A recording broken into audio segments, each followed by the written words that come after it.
Hello दोस्तों, मैं LC Sharma academy YouTube channel पर आपका स्वागत करता हूं। तो दोस्तों, आज के इस वीडियो में हम सीटेट 2022 के लिए ईबीएस की पेडागोजी का हम चैप्टर 4 लेते हैं और चैप्टर 4 का नाम है शिक्षण में सूचना एवं संचार तकनीकी और डिजिटल शिक्षण शास्त्र।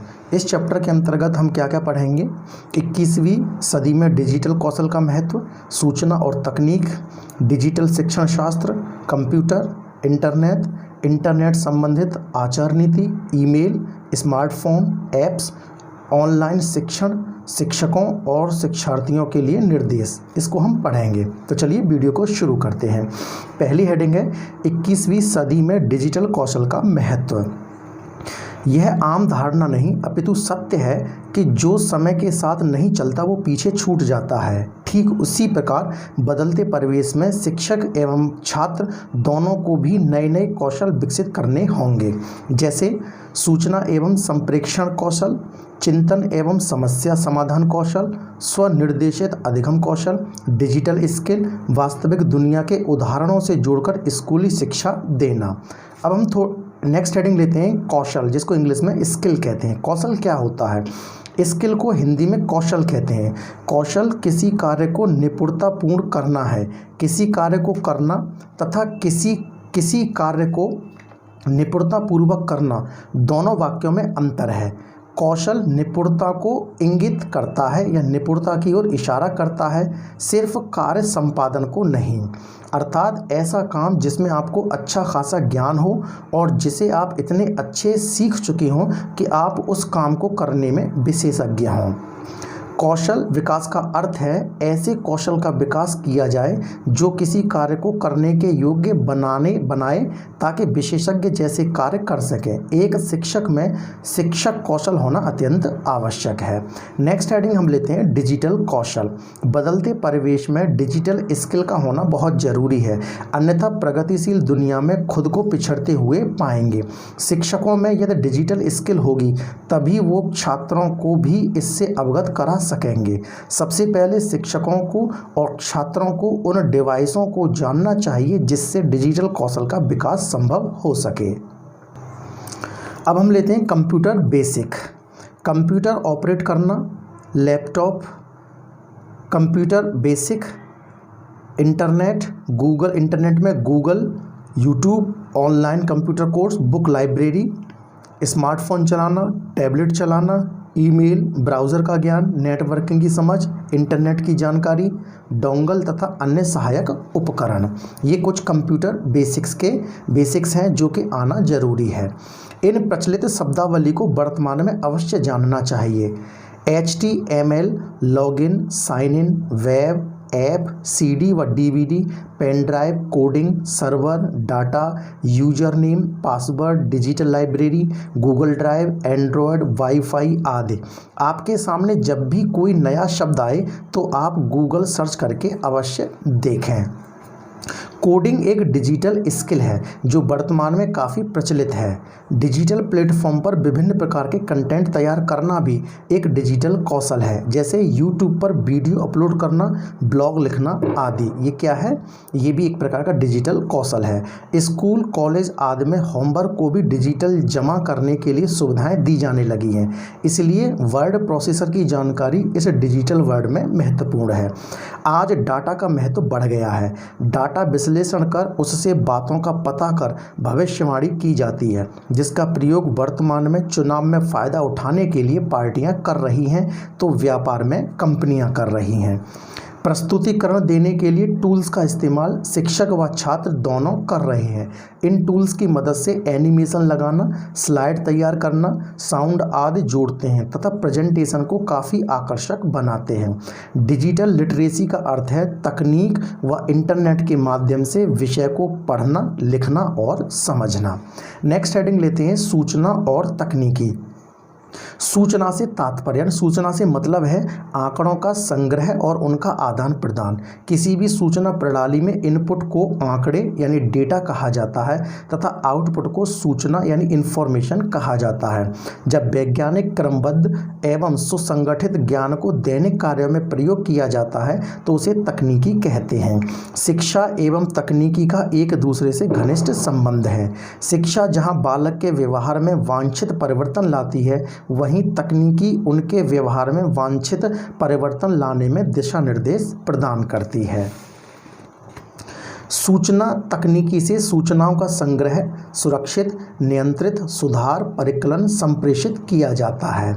नेक्स्ट हेडिंग लेते हैं सूचना तकनीकी के विभिन्न संचार साधन। क्या क्या संचार साधन है? संचार साधन जैसे मुद्रित संचार साधन, इसके उदाहरण क्या क्या हैं? पाठ्य पुस्तकों, संदर्भ ग्रंथों, पाठ्यक्रम से संबंधित पुस्तकें, पत्र पत्रिकाएं एवं वाचनालयों से प्राप्त सामग्री आदि, यानी लाइब्रेरीज।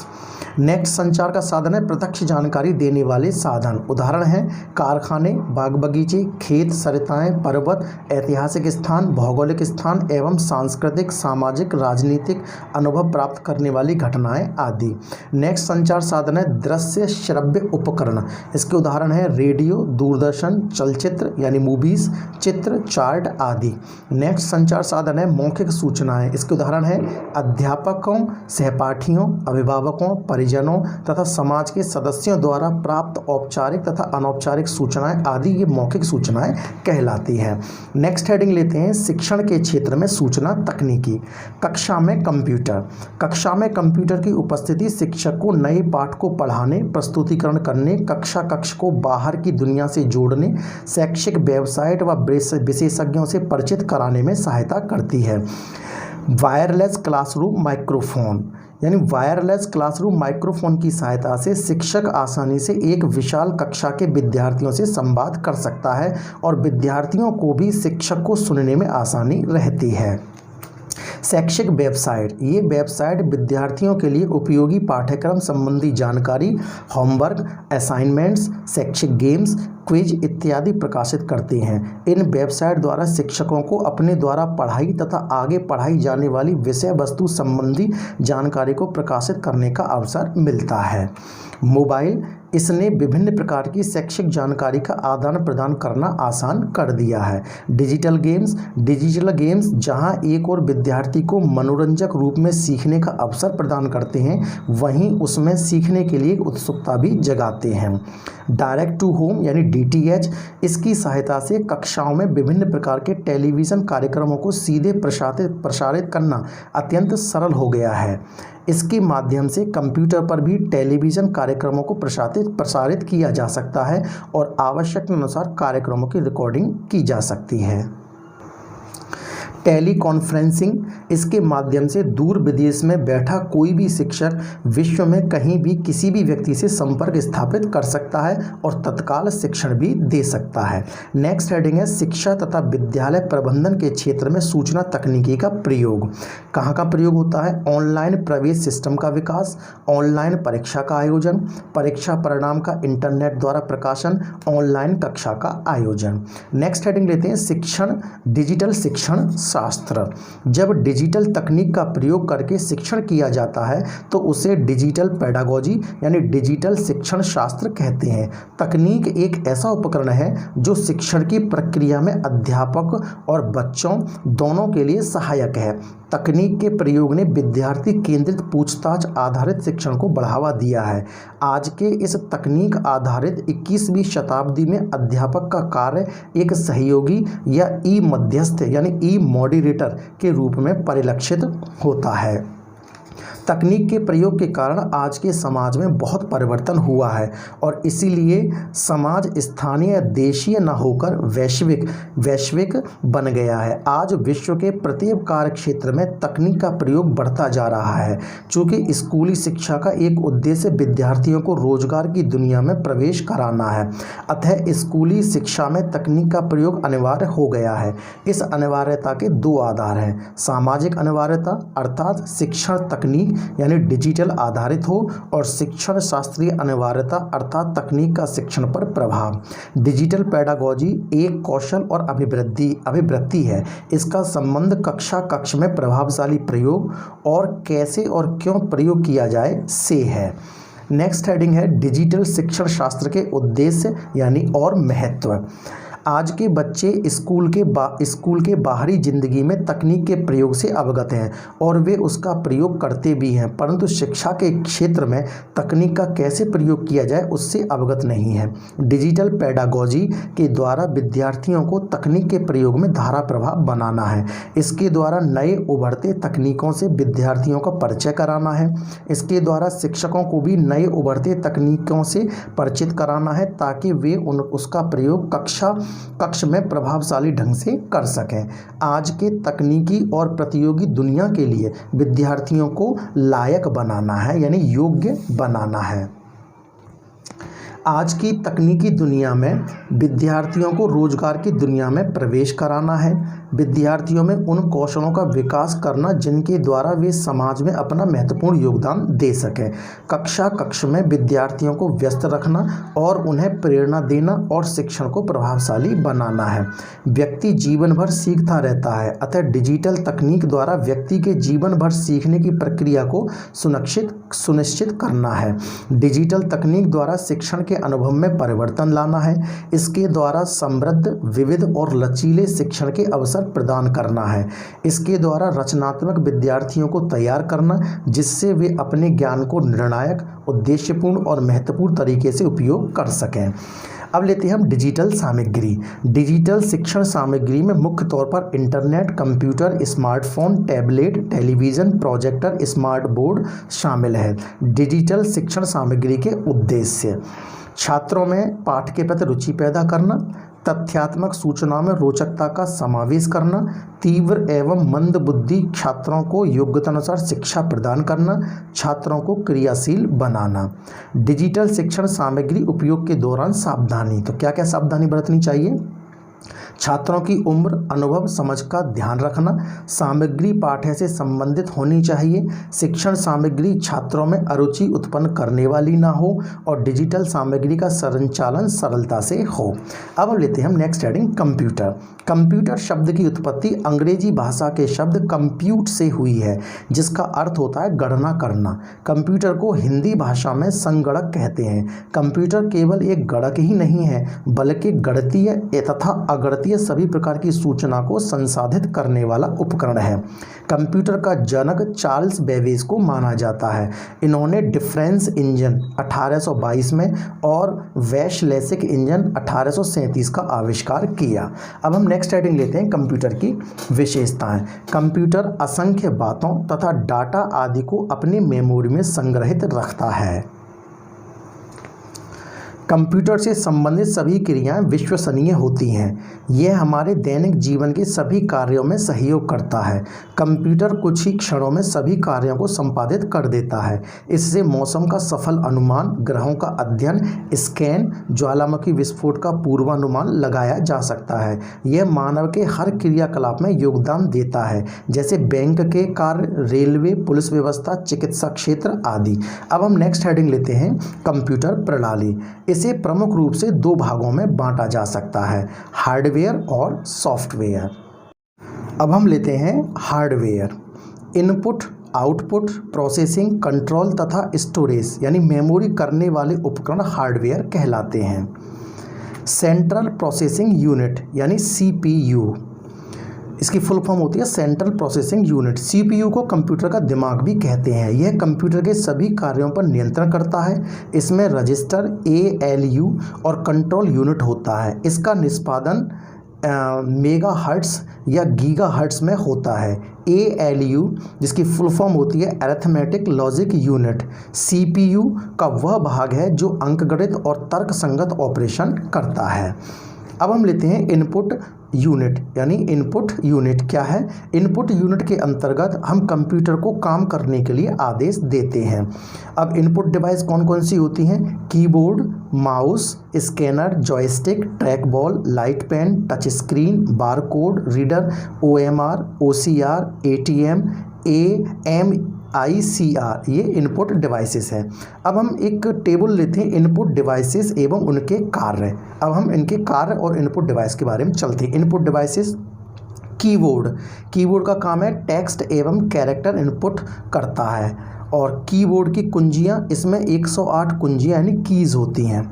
नेक्स्ट है अल्फ़ा न्यूमेरिक कुंजियां, इसमें अक्षर यानी वर्णमाला, अंक एवं चिन्ह आते हैं। इसमें टैब, कैप्स, बैक स्पेस और एंटर कुंजियां यानी कीज़ होती हैं। नेक्स्ट है न्यूमेरिक कीपैड, इसमें 17 कीज़ होती हैं। इसमें 0 से 9 तक अंक, गणितीय ऑपरेटर चिन्ह एवं एंटर कुंजियां यानी कीज़ होती हैं। नेक्स्ट है फंक्शन की यानी फंक्शन की कुंजी, ये 12 होती हैं, F1 से F12 तक। ये शॉर्टकट के रूप में प्रयोग की जाती हैं। नेक्स्ट है विशिष्ट उद्देश्य कुंजियां, ये विशेष कार्य हेतु प्रयोग होती हैं, जैसे sleep, power, start, ESC, tab, and, delete इत्यादि। नेक्स्ट है मॉडिफायर कुंजियां यानी मॉडिफायर कीज़, ये कुंजियां दूसरी कुंजियों के साथ दबाने पर उन कुंजियों को इनपुट को बदल देती हैं, जैसे शिफ्ट, कंट्रोल और आल्ट आदि। कर्सर कुंजियां, ये 4 प्रकार की होती हैं, अप, डाउन, लेफ्ट और राइट। माउस, इसकी सहायता से कीबोर्ड का प्रयोग किए बिना PC को नियंत्रित किया जाता है, यह एक पॉइंटर डिवाइस है। नेक्स्ट है जॉयस्टिक, यह वीडियो गेम्स खेलने में काम आता है। ट्रैक बॉल, इसका कार्य माउस की तरह है, इसे अंगूठे से घुमाया जाता है। लाइटमैन, इसका प्रयोग कंप्यूटर पर कोई चित्र या ग्राफिक्स बनाने में होता है। टच स्क्रीन, इससे उंगलियों की सहायता से ऑब्जेक्ट का चयन किया जाता है। बारकोड रीडर, इससे किसी उत्पाद की कीमत एवं उससे संबंधित अन्य जानकारी प्राप्त होती है। स्कैनर, यह किसी लिखित सूचना या चित्र को सीधे कंप्यूटर में इनपुट करता है। OMR, इसका उपयोग बहुविकल्पी प्रश्नों के उत्तर के जांच के लिए होता है। OCR, इसका उपयोग किसी विशेष प्रकार के चिन्ह, अक्षर या नंबर को पढ़ने के लिए किया जाता है। ATM, इसकी सहायता से पैसे जमा किए जाते हैं या निकाले जाते हैं। MICR, इसका उपयोग चुंबकीय स्याही से छपे कैरेक्टर को पढ़ने के लिए किया जाता है, जैसे बैंक के चेकों पर। अब हम लेते हैं नेक्स्ट हेडिंग आउटपुट यूनिट। तो आउटपुट यूनिट क्या है?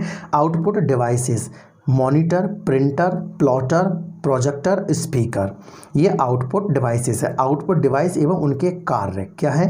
पहला है प्रिंटर। प्रिंटर एक आउटपुट डिवाइस है जो सॉफ्ट कॉपी को हार्ड कॉपी में परिवर्तित करता है। दूसरा है मॉनिटर, यह आउटपुट को अपनी स्क्रीन पर सॉफ्ट कॉपी के रूप में प्रदर्शित करता है। मॉनिटर का एक महत्वपूर्ण गुण रेजोल्यूशन यानी डॉट्स प्रति इंच होता है। स्क्रीन पर चित्र स्क्रीन के छोटे छोटे डॉट्स के चमकने से बनते हैं। इन डॉट्स को पिक्सल यानी पिक्चर एलिमेंट कहते हैं। अधिक पिक्सल होने पर रेजोल्यूशन अधिक होता है और चित्र अधिक स्पष्ट यानी क्लियर दिखता है।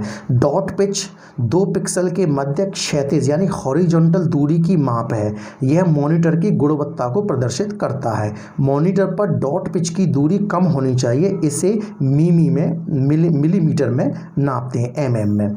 प्लॉटर, इसके द्वारा चित्र, ग्राफ, चार्ट आदि को प्रिंट किया जाता है। इसके द्वारा पोस्टर, बैनर आदि को प्रिंट किया जाता है। इसके द्वारा 3D प्रिंटिंग भी होती है।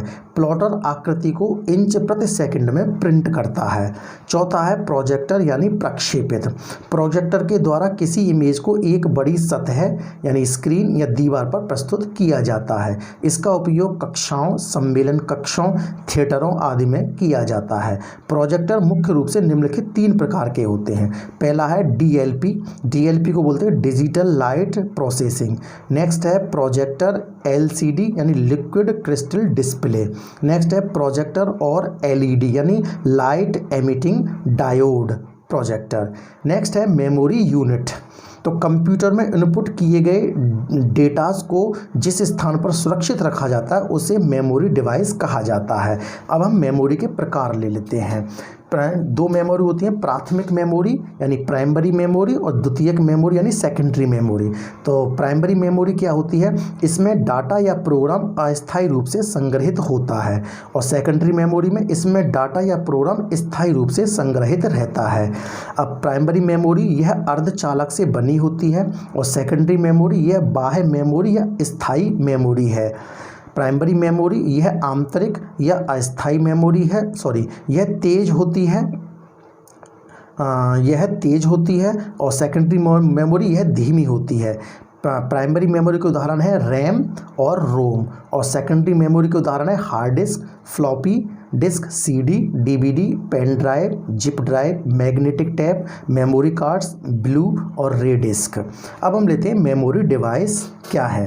RAM, ROM, magnetic disk, hard disk, floppy disk, pen drive, magnetic tape और optical disk, CD, DVD, zip drive, memory cards, Blu ray disk. अब हम रैम यानी रैंडम एक्सेस मेमोरी, ये फुल फॉर्म है RAM की, यह कंप्यूटर की अस्थायी मेमोरी है।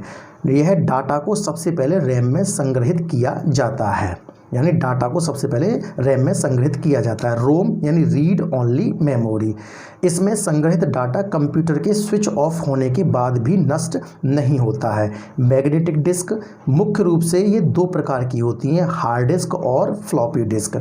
हार्ड डिस्क क्या है, फ्लॉपी डिस्क क्या है, इस टेबल के थ्रू देखते हैं। हार्ड डिस्क यह चुंबकीय डिस्क से मिलकर बनी होती है, फ्लॉपी डिस्क यह प्लास्टिक की बनी होती है। हार्ड डिस्क इसकी सभी सतहों पर डाटा को स्टोर किया जाता है, फ्लॉपी डिस्क इस पर फेरिक ऑक्साइड यानी फेराइट की परत चढ़ी होती है। हार्ड डिस्क की प्लेट में ट्रैक और सेक्टर होते हैं, सेक्टर में डाटा स्टोर होता है, एक सेक्टर में 512 बाइट डाटा स्टोर होता है। फ्लॉपी डिस्क इसमें 80 डाटा ट्रैक होते हैं, प्रत्येक डाटा ट्रैक में 64 शब्द संग्रहित किए जा सकते हैं। हार्ड डिस्क इसमें घूमने की गति को आरपीएम यानी रिवॉल्यूशंस पर मिनट में नापते हैं, और फ्लॉपी डिस्क के मध्य भाग को हब कहते हैं। अब हम लेते हैं पेन ड्राइव और यूएसबी फ्लैश ड्राइव। यह आकार में बहुत छोटी एवं हल्की होती है, यह इनपुट और आउटपुट दोनों डिवाइसेस हैं, यह जीबी की क्षमता में होती हैं, जैसे 2GB, 4GB आदि। अब नेक्स्ट है मैग्नेटिक टैप, इसमें एक पतला फीता होता है जिस पर मैग्नेटिक इंक की कोटिंग होती है, इसमें एनालॉग और डिजिटल डेटा को स्टोर किया जाता है। नेक्स्ट है ऑप्टिकल डिस्क, यह चपटा वृत्ताकार पॉलीकार्बोनेटेड डिस्क होता है, इसकी चपटी सतह के ऊपर डाटा को पिट्स के रूप में स्टोर किया जाता है। उदाहरण के लिए सीडी, डीवीडी, ब्लू रे। डीवीडी में सीडी से ज़्यादा डाटा स्टोर किया जाता है, ब्लू रे में बैंगनी किरण का प्रयोग होता है, यह देखने में सीडी या डीवीडी जैसी होती है। कैश मेमोरी, कैश की स्पेलिंग है CACHE, कैश मेमोरी। इसे सीपीयू की मेमोरी भी कहा जाता है, इससे सीपीयू को अधिक तेज़ गति से डाटा उपलब्ध होता है। यह कंप्यूटर का एक्सेस टाइम कम करके कंप्यूटर की गति बढ़ा देता है। जिन प्रोग्राम और निर्देशों का प्रयोग बार बार होता है उसे सीपीयू कैश मेमोरी में सुरक्षित कर लेती है। जो आइकन कंप्यूटर या फ़ोन में दिखाई देते हैं वे ही कैश मेमोरी होते हैं। नेक्स्ट है सूचना संग्रह यानी कंप्यूटर मेमोरी इकाई के अंतर्राष्ट्रीय मानक, जैसे बिट यानी 0 या 1, और इसको ये ट्रेटाबाइट, और ट्रेटाबाइट क्या है 1024 गीगाबाइट। बाइट जो होती है वो 8 बिट के बराबर होती है, और पेंटाबाइट यानी पीबी 1024 ट्रेटाबाइट। किलोबाइट यानी केबी 1024 बाइट, और एक्साबाइट यानी ईबी 1024 पेंटाबाइट। मेगाबाइट यानी एमबी 1024 किलोबाइट, और जेटाबाइट यानी जीबी 1024 एक्साबाइट। गीगाबाइट यानी जीबी 1024 मेगाबाइट से 1 गीगाबाइट बनता है, और योटाबाइट यानी बाईबी और 1024 जेटाबाइट। यानी बाइट किसी शब्द की लंबाई की माप की इकाई है। एक निबल 4 बिट के बराबर होता है। एक आईपी एड्रेस में 32 बिट्स होते हैं। अब हम लेते हैं सॉफ्टवेयर। सॉफ्टवेयर प्रोग्राम का वह समूह है जो हार्डवेयर के कार्यों को नियंत्रित करता है। इसको ना तो देखा जा सकता है और ना ही हाथ से छुआ जा सकता है। यह मानव और कंप्यूटर के बीच संबंध स्थापित स्थापित करता है। सॉफ्टवेयर मुख्य रूप से दो प्रकार के होते हैं, सिस्टम सॉफ्टवेयर और एप्लीकेशन सॉफ्टवेयर। अब थोड़ा सा सिस्टम सॉफ्टवेयर और एप्लीकेशन सॉफ्टवेयर के बारे में इस टेबल के थ्रू देखते हैं। सिस्टम सॉफ्टवेयर यह सभी हार्डवेयर और सॉफ्टवेयर के कार्य को नियंत्रित करता है। एप्लीकेशन सॉफ्टवेयर ये वे प्रोग्राम हैं जो कंप्यूटर पर आधारित मुख्य कार्यों को करने के लिए लिखे जाते हैं। सिस्टम सॉफ्टवेयर इसे कंप्यूटर का प्राण यानी सोल कहते हैं और ये आवश्यकता अनुसार भिन्न भिन्न होते हैं, जैसे MS Office, PDF reader, Adobe Photoshop. और इसे सिस्टम सॉफ्टवेयर इसे ऑपरेटिंग सिस्टम के नाम से भी जाना जाता है। और इसके प्रकार हैं सिस्टम सॉफ्टवेयर के, ऑपरेटिंग सिस्टम सॉफ्टवेयर यानी OS, यह कंप्यूटर को बूट करने के लिए आवश्यक प्रोग्राम है, जैसे Windows, Linux, Android. System software में चलते हैं कंपाइलर, यह है एग्जीक्यूटेबल फाइल बनाने के लिए सोर्स कोड को मशीन कोड में अनुवाद करता है। और सिस्टम सॉफ्टवेयर में हम लेते हैं इंटरप्रेटर, यह उच्च स्तरीय भाषा में लिखे प्रोग्राम को मशीनी भाषा में बदलने का कार्य करता है। यह एक एक अनुदेश यानी इंस्ट्रक्शन को मशीनी भाषा में अनुवाद करता है। सिस्टम सॉफ्टवेयर में लेते हैं असेंबलर, यह असेंबली भाषा को मशीनी भाषा में अनुवाद करता है। यह निमोनिक कोड, निमोनिक की स्पेलिंग NEMONIC होती है, इसमें M साइलेंट रहता है। तो निमोनिक कोड जैसे ADD और SUB आदि को बाइनरी कोड में बदलता है। इसमें सिस्टम सॉफ्टवेयर में लेते हैं यूटिलिटी यानी सर्विस सॉफ्टवेयर, यह हार्डवेयर, ऑपरेटिंग सिस्टम या एप्लीकेशन सॉफ्टवेयर को व्यवस्थित रखता है। उदाहरण एंटीवायरस, वायरस स्कैनर और डिस्क क्लीनर आदि। अब हम एप्लीकेशन सॉफ्टवेयर के बारे में देखते हैं। ये वे प्रोग्राम हैं जो कंप्यूटर पर आधारित मुख्य कार्य को करने के लिए लिखे जाते हैं। ये आवश्यकता अनुसार भिन्न भिन्न होते हैं, जैसे MS Office, PDF reader, Adobe Photoshop. MS Office के घटक हैं MS Word, MS Excel, MS PowerPoint, MS Access और MS आउटलुक आदि। ये सामान्य उद्देश्य जैसे word processing software, graphic software आदि एवं विशेष उद्देश्य सॉफ्टवेयर जैसे रिजर्वेशन सिस्टम, अकाउंटिंग सॉफ्टवेयर आदि होते हैं। उदाहरण के लिए वर्ड प्रोसेसिंग सॉफ्टवेयर, इसमें कंप्यूटर पर रिपोर्ट बनाई जाती हैं, जैसे MS वर्ड। स्प्रेडशीट प्रोग्राम, इससे कंप्यूटर पर गणनाएं की जाती हैं, जैसे MS एक्सेल। डाटाबेस प्रोग्राम, इससे डाटा को स्टोर, क्रमबद्ध या प्राप्त किया जाता है। प्रेजेंटेशन प्रोग्राम, इससे सूचनाओं को आकर्षक रूप से प्रस्तुत किया जाता है, जैसे MS पावरपॉइंट। और ब्राउज़र, इससे कंप्यूटर पर इंटरनेट का प्रयोग किया जाता है। अब हम नेक्स्ट हेडिंग लेते हैं, कंप्यूटर के प्रकार। कंप्यूटर को आकार, उद्देश्य एवं कार्यप्रणाली के आधार पर विभाजित किया जाता है। अब हम आकार के आधार पर लेते हैं माइक्रो कंप्यूटर जैसे PC। इसका कार्य क्या है? आकार में छोटा होता है, माइक्रो प्रोसेसर का प्रयोग होता है। मिनी कंप्यूटर जैसे PDP-8, इसका कार्य क्या है? एक से अधिक CPU हो सकते हैं। यातायात के लिए, आरक्षण प्रणाली एवं बैंकिंग में इसका उपयोग होता है। नेक्स्ट है मेन फ्रेम कंप्यूटर जैसे IBM 4381। इसकी विशेषता और कार्य है आकार में बहुत बड़े, अत्यधिक डाटा को प्रोसेस करने की क्षमता, बड़ी कंपनियों, बैंकों आदि में इसका उपयोग। सुपर कंप्यूटर जैसे परम 800, इसकी विशेषता और कार्य है आकार में बहुत बड़े, सबसे महंगे, सबसे अधिक गति, अधिक क्षमता। अब हम लेते हैं, ये तो आकार के आधार पर थे, अब हम लेते हैं उद्देश्य के आधार पर। तो विशेष उद्देश्य हेतु मौसम विज्ञान, अंतरिक्ष विज्ञान, कृषि विज्ञान आदि के लिए उपयोग किया जाता है। सामान्य उद्देश्य हेतु अनेक प्रकार के कार्य करने की क्षमता। अब हम लेते हैं कार्यप्रणाली के आधार पर। तो एनालॉग कंप्यूटर जैसे थर्मामीटर, इसकी विशेषता और कार्य भौतिक मात्राओं जैसे दाब, ताप, लंबाई, ऊंचाई आदि को मापकर गणना करना। अनुसंधान एवं इंजीनियरिंग के क्षेत्र में इसका उपयोग होता है। डिजिटल कंप्यूटर जैसे कैलकुलेटर, अंकों की गणना करना, बाइनरी सिस्टम आधारित होते हैं। हाइब्रिड कंप्यूटर जैसे पेट्रोल पंप की मशीन, इसमें एनालॉग और डिजिटल कंप्यूटर के दोनों गुण होते हैं। अब हम लेते हैं नेक्स्ट हेडिंग, कंप्यूटर की भाषाएं। कंप्यूटर के कार्यों को नियंत्रित करने के लिए कमांड लैंग्वेज का प्रयोग होता है। कंप्यूटर की निम्नलिखित भाषाएं हैं। मशीनी भाषा यानी मशीन कोड, यह वह भाषा है जो केवल 1 और 0 के समूहों से बनी होती है और जिसे कंप्यूटर सीधे समझ सकता है, अर्थात यह CPU द्वारा सीधे संचालित किए जाने वाले निर्देश का एक सेट है। नेक्स्ट असेंबली यानी समुच्चय भाषा, असेंबली लैंग्वेज। इसमें मशीन कोड की जगह पर नेमोनिक कोड का प्रयोग किया जाता है जिसे मानव मस्तिष्क आसानी से पहचान सकता है, जैसे SUB मतलब सबट्रैक्ट आदि। नेक्स्ट है उच्च स्तरीय भाषाएं यानी फोरट्रॉन यानी फोरट्रॉन फॉर्मूला ट्रांसलेशन। कोबॉल यानी common business oriented language. Basic इसकी फुल फॉर्म है beginners all purpose symbolic instruction code. ALGOL यानी एल्गोरिदम लैंग्वेज। पास्कल, लोगो, C, फोर्थ, जावा, C++। और ये उच्च स्तरीय भाषाएं हैं। अब हम हेडिंग लेते हैं कंप्यूटर वायरस। कंप्यूटर वायरस, तो कंप्यूटर वायरस की फुल फॉर्म क्या है? Vital information resource under size. तो कंप्यूटर में एकत्रित सूचना और जानकारियों को समाप्त करने के लिए एक इलेक्ट्रॉनिक कोड होता है जिसे कंप्यूटर प्रोग्राम में मिला दिया जाता है। इस कोड से कंप्यूटर में एकत्रित जानकारी नष्ट हो जाती है। इस विनाशकारी कोड को कंप्यूटर वायरस कहते हैं।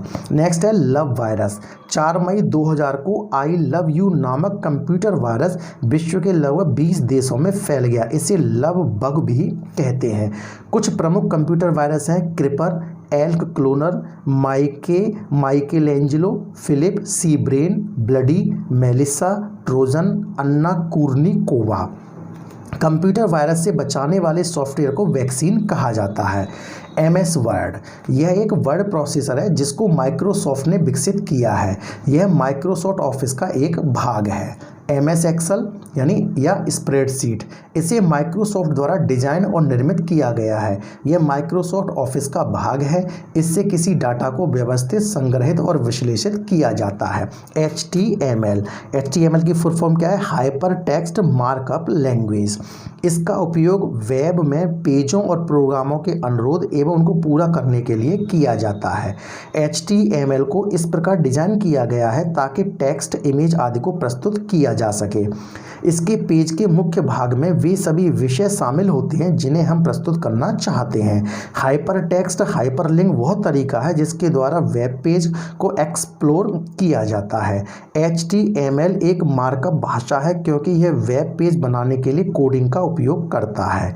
टिम वर्नर्स-ली HTML के जनक हैं। तो HTML के जनक कौन है? टिम वर्नर्स-ली, ये HTML के जनक हैं। नेक्स्ट हेडिंग है कंप्यूटर संबंधित अन्य तथ्य। तो हम कंप्यूटर से रिलेटेड कुछ वर्ड्स लेते हैं, जैसे माइक्रो प्रोसेसर। इसका अर्थ क्या है? यह कंप्यूटर की सेंट्रल प्रोसेसिंग यूनिट के सभी कार्यों को नियंत्रित करने वाला सिलिकॉन चिप है। इसे कंप्यूटर का मस्तिष्क भी कहते हैं। नेक्स्ट शब्द है पिक्सेल यानी पिक्चर एलिमेंट्स। इसका अर्थ क्या है? कंप्यूटर ग्राफिक में प्रत्येक चित्र प्रकाश की छोटी छोटी वर्गाकार इकाइयों से मिलकर बना होता है। इसी सूक्ष्मतम वर्गाकार इकाई को पिक्सल कहते हैं। नेक्स्ट शब्द है वाइड एरिया नेटवर्किंग यानी वैन। तो जब कंप्यूटर 2 या 2 से अधिक अलग अलग स्थानों, शहरों में कार्यरत हों तो उसे वाइड एरिया नेटवर्किंग यानी वैन कहते हैं। नेक्स्ट है मेट्रोपॉलिटन एरिया नेटवर्किंग यानी मैन 2 या 2 से अधिक लोकल एरिया नेटवर्क को जोड़ता है। यह शहर की सीमाओं के इस भीतर स्थित कंप्यूटरों का नेटवर्क है। नेक्स्ट है बग, किसी कंप्यूटर प्रोग्राम में कोई गलती जो उस प्रोग्राम को भली प्रकार से चलाने में बाधा डालती है, बग कहलाती है। नेक्स्ट है कर्सर, स्क्रीन पर आदेशानुसार विचरण करने वाला संकेत जो टाइप होने वाले अक्षर का स्थान दर्शाता है, कर्सर कहलाता है। टर्मिनल, वे युक्तियां जिनके माध्यम से कंप्यूटर उपयोगकर्ता का कंप्यूटर से संपर्क बना रहता है, ये युक्तियां कुंजी पटल, स्क्रीन, माउस आदि होती हैं। हाइपरलिंक, वेब पेज का यह विशेष शब्द या चित्र जिस पर माउस का बटन दबाने से व्यक्ति इंटरनेट के एक साइट से दूसरी साइट पर पहुंच सके, उसे हाइपरलिंक कहते हैं। ब्राउज़र, वह सॉफ्टवेयर जिसकी मदद से सूचनाएं प्राप्त करने के लिए इंटरनेट में प्रवेश किया जा सके, अर्थात इसका उपयोग वेब पेज देखने के लिए किया जाता है। नेक्स्ट है मोडेम, यह मॉड्यूलेटर या डीई मॉड्यूलेटर से प्राप्त एक संक्षिप्त नाम है। यह एक ऐसी युक्ति है जो अंकीय आंकड़ों यानी डिजिटल डेटा का संप्रेषण कर सकती है और उन्हें एक टेलीफोन लाइन या स्टैंडर्ड वॉइस के द्वारा प्राप्त भी कर सकती है। नेक्स्ट है बूट। कंप्यूटर को कार्यावस्था में लाने के लिए ऑपरेटिंग सिस्टम द्वारा किए जाने वाले प्रारंभिक कार्य को बूट कहते हैं, अर्थात ऑपरेटिंग सिस्टम को लोड करना बूट कहलाता है। स्कैनर, यह एक ऐसा डिवाइस है जो ग्राफिक इमेज को डिजिटल इमेज में परिवर्तित कर देता है। नेक्स्ट है यूआरएल यानी यूनिफॉर्म रिसोर्सेज लोकेटर। यह इंटरनेट पर किसी भी संसाधन का पता बताने का तरीका है। इसको 1994 में टिम वर्नर्स ली ने परिभाषित किया था। इसे वर्ल्ड वाइड वेब भी कहते हैं। नेक्स्ट है ISDN, जिसकी फुल फॉर्म होती है इंटीग्रेटेड सर्विस डिजिटल नेटवर्क। एक अंकीय संचार की एकीकृत सेवा है जिसमें एक ही रास्ते से ध्वनि, दृश्य, अंकीय या लिपिबद्ध सूचनाओं को संप्रेषित करने की क्षमता होती है। नेक्स्ट है वाइट नॉइज़। कंप्यूटर के प्रिंटर या अन्य उपकरणों द्वारा उत्पन्न आवाज़ को वाइट नॉइज़ कहा जाता है।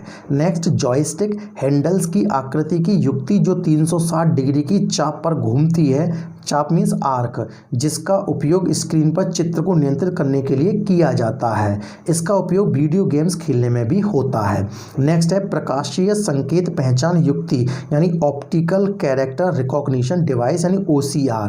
यह युक्ति हर संकेत को, चाहे वो अक्षर हो या अंक अथवा कोई अन्य निशान, अत्यंत लघु बिंदुओं से बना मानती है। इसका प्रयोग बैंकों में चेक के विवरण को पढ़ने के लिए किया जाता है। नेक्स्ट है फोल्डर। संगठित फाइलों को संग्रहित करने का स्थान फोल्डर कहलाता है।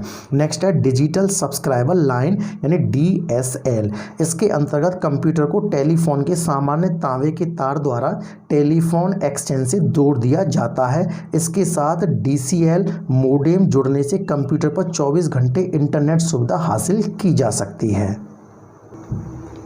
नेक्स्ट है KBPS और MBPS और GBPS। तो इसे किलोबाइट्स प्रति सेकंड ये KBPS होता है, और MBPS मेगाबाइट्स प्रति सेकंड, और GBPS गीगाबाइट्स प्रति सेकंड। ये फुल फॉर्म है इनकी। टाउ टॉक, जिसकी सहायता से आवाज़ वाला ईमेल संदेश भेजा जा सके, उसे टाउ टॉक कहते हैं। गोफर की सहायता से इंटरनेट सर्वरों पर फाइलों को दिखाने और संयोजित करने का कार्य किया जाता है। होलोग्राफी लेजर की एक ऐसी तकनीक है जिसमें किसी वस्तु का त्रिविमीय यानी 3D चित्र प्राप्त किया जाता है। बायोस अर्थात basic input output system computer को आरंभ करने का प्रोग्राम है। पेंटियम, यह माइक्रो प्रोसेसर का एक नाम है जो बाजार में पेंटियम 1, पेंटियम 2, पेंटियम 3 और पेंटियम 4 नाम से उपलब्ध हैं। वर्तमान के सभी पर्सनल कंप्यूटर इन चिपों पर आधारित हैं। रीबूट से मतलब है कंप्यूटर को दोबारा स्टार्ट करना। आइकन, स्क्रीन पर दर्शित छोटे ग्राफिकल चिन्ह जो किसी प्रोग्राम, कमांड या फाइल को दर्शाते हैं, आइकन कहलाते हैं।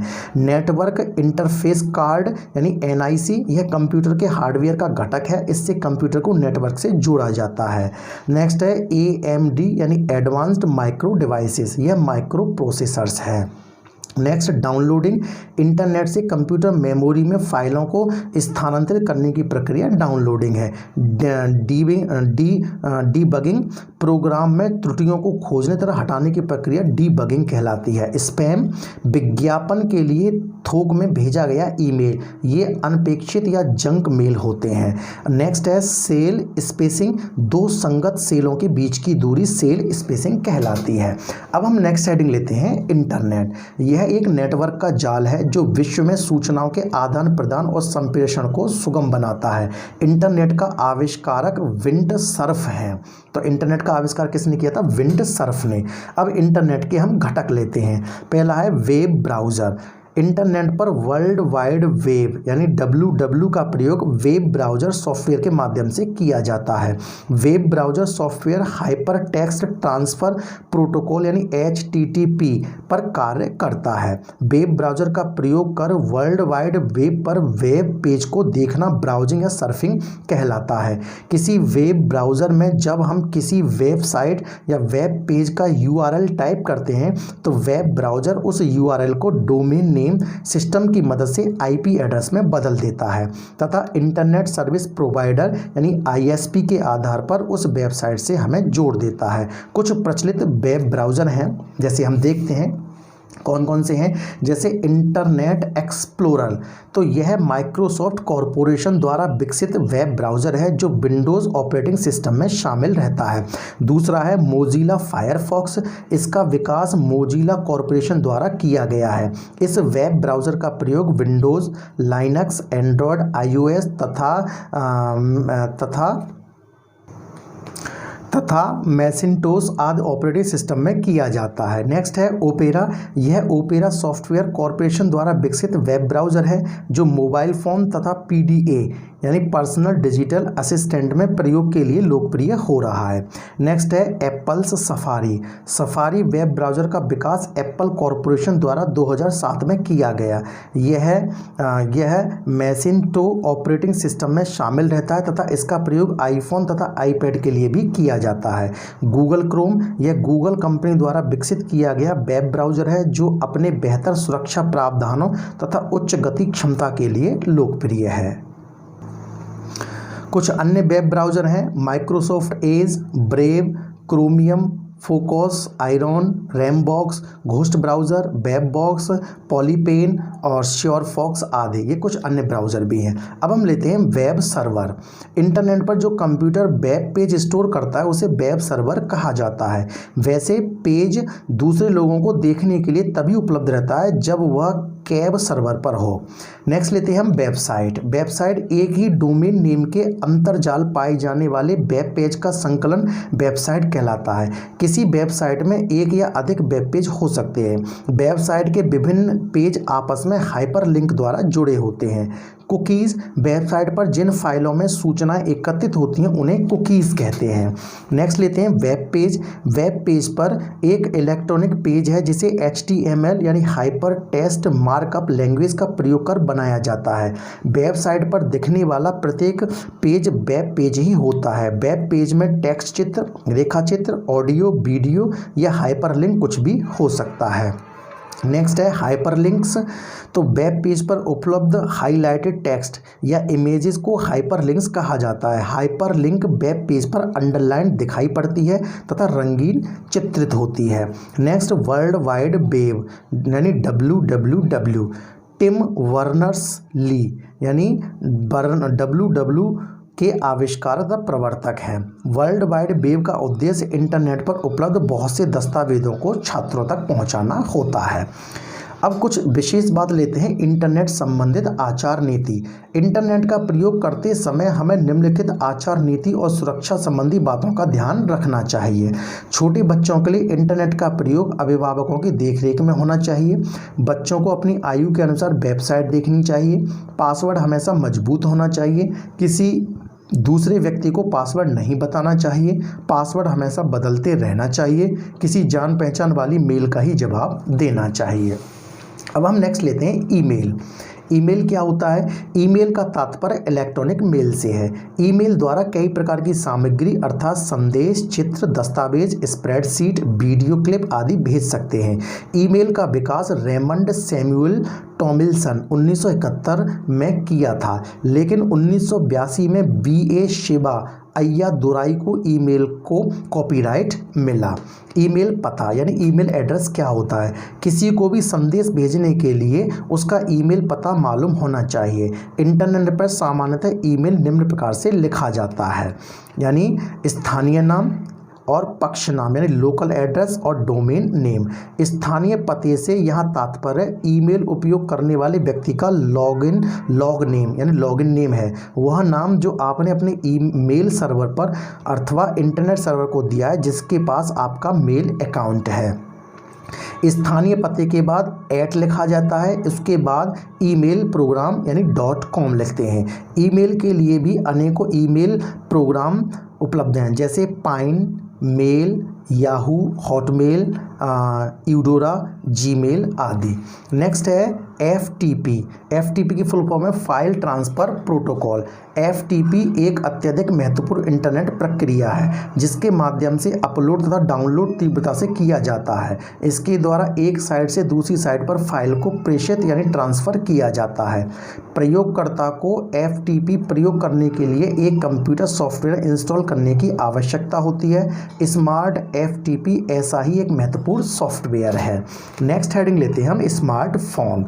स्मार्टफोन उन मोबाइल फ़ोनों को कहते हैं जिनकी कंप्यूटिंग क्षमता तथा कनेक्टिविटी आधारभूत फ़ोनों की अपेक्षा अधिक उन्नत होती है। वर्तमान समय में अधिकतर स्मार्टफोन गूगल के एंड्रॉयड तथा एप्पल के स्मार्टफोन यानी iOS मोबाइल प्रचालन तंत्रों पर आधारित है। स्मार्टफोन की विशेषताएं क्या हैं? जैसे वॉइस कॉलिंग कर सकते हैं, वीडियो कॉलिंग कर सकते हैं, ऐप्स होते हैं, मेलिंग कर सकते हैं, GPS है, डिजिटल कैमरा, बहुत सारी ऐसी चीज़ें हैं। अब हम लेते हैं ऐप्स यानी एप्लीकेशन का संक्षिप्त रूप क्या क्या होते हैं। वर्तमान में शिक्षक शिक्षण में शैक्षिक ऐप्स का उपयोग करते हैं जिसका उपयोग स्मार्टफोन में डाउनलोड करके विद्यार्थी शिक्षण अधिगम में करते हैं। इन ऐप्स का उपयोग अधिकतर विद्यार्थी प्रतियोगी परीक्षाओं के लिए भी करते हैं जिससे वह स्वयं अधिगम करते हैं। आजकल विद्यार्थियों में भी शिक्षक इन ऐप्स का उपयोग करते हैं। उन्हें विद्यार्थियों को अपने विषय से संबंधित जानकारी देनी होती है या लेते हैं जिससे वह आसानी से समस्या का हल निकाल पाते हैं। कुछ उपयोगी ऐप्स निम्नलिखित हैं जैसे एडेक्स। इस पर विश्व के उच्च विश्वविद्यालयों की अध्ययन सामग्री उपलब्ध है। काहूत ऐप्स, यह ऐप्स किसी भी उबाऊ पाठ को गेम के द्वारा रुचिकर बना देते हैं। गूगल ट्रांसलेटर, यह ऐप्स अनेक भाषा में होती है तथा एक भाषा को दूसरी भाषा में ट्रांसलेट कर उस विषय को समझने योग्य बनाती है। ड्यूलिंगो, इस ऐप से विश्व की भाषाओं को सीखा जा सकता है। गूगल क्लासरूम, इस ऐप्स में शिक्षा से संबंधित सभी सामग्री उपलब्ध होती है जिसके द्वारा किसी भी विषय को पढ़ाया जा सकता है। बेसिक शिक्षा न्यूज़, इस ऐप्स के द्वारा शिक्षा विभाग की लगभग हर न्यूज़ आसानी से पता चल जाती है। प्राइमरी का मास्टर, यह ऐप्स प्राइमरी से संबंधित है जिसमें प्राथमिक शिक्षा से संबंधित सभी न्यूज़ की जानकारी प्राप्त होती है। रिमाइंड, इसके द्वारा समूह में सीखा जा सकता है। नेक्स्ट ऐप है इंस्पिरेशन मैप्स VPP। यह सबसे सहज एवं शक्तिशाली दृश्यों को सीखने वाला ऐप्स है। सुंदर आरेख, ग्राफिक्स से संबंधित कार्यों को सीखने में आसान है। गूगल बुक्स, यह ऐप्स किताबों से संबंधित है। यहाँ पर ऑडियो बुक्स और इलेक्ट्रॉनिक बुक्स को प्राप्त कर सकते हैं। फोटो मैथ, यह गणित शिक्षण में काफ़ी उपयोगी है। और सोलो लर्न, यह कोडिंग सीखने में उपयोगी है। अन्य ऐप्स हैं Zoom, Classtree, Slack, Trello, Dropbox, Pocket, Educreations और कोहबी आदि। अब हम नेक्स्ट एंड लास्ट हेडिंग लेते हैं ऑनलाइन शिक्षण यानी शिक्षकों और शिक्षार्थियों के लिए निर्देश। ऑनलाइन शिक्षा कहीं भी और किसी भी समय दी जा सकती है परंतु इस दौरान शिक्षकों और शिक्षार्थियों को निम्नलिखित बातों का ध्यान रखना चाहिए। ऑनलाइन शिक्षण को वास्तविक शिक्षण समझा जाए और वह भी पूरे क्रियाशीलता के साथ। शुरू में ही अपने उद्देश्य को सुनिश्चित करें, अपने समय प्रबंधन कौशल में सुधार करें, पढ़ने पढ़ाने का माहौल तैयार करें, विघ्नता को कम से कम करने की कोशिश करें। जहां से शिक्षा दी जा रही है और जहां पर ग्रहण की जा रही है वहां पर शांति का माहौल बनाए रखें। इंटरनेट की गति उच्च यानी अच्छी होनी चाहिए। यह तय करें कि कैसे सर्वोत्तम तरीके से पढ़ाया या पढ़ा जा सकता है। समय का ध्यान रखें। शिक्षक यह सुनिश्चित करें कि बोर्ड पूरी तरह से दिखाई दे। शिक्षार्थी इंटरनेट कनेक्शन कटने पर घबराएं नहीं। दिए गए अधिन्यासों को पूरा करें। तो दोस्तों ये था EBS पेडागोजी का बहुत ही इम्पोर्टेंट चैप्टर शिक्षण में सूचना एवं संचार तकनीकी और डिजिटल शिक्षण शास्त्र। तो दोस्तों वीडियो पसंद आए तो वीडियो को लाइक करें, शेयर करें और LC Sharma academy YouTube channel को सब्सक्राइब करें। Thank you so much.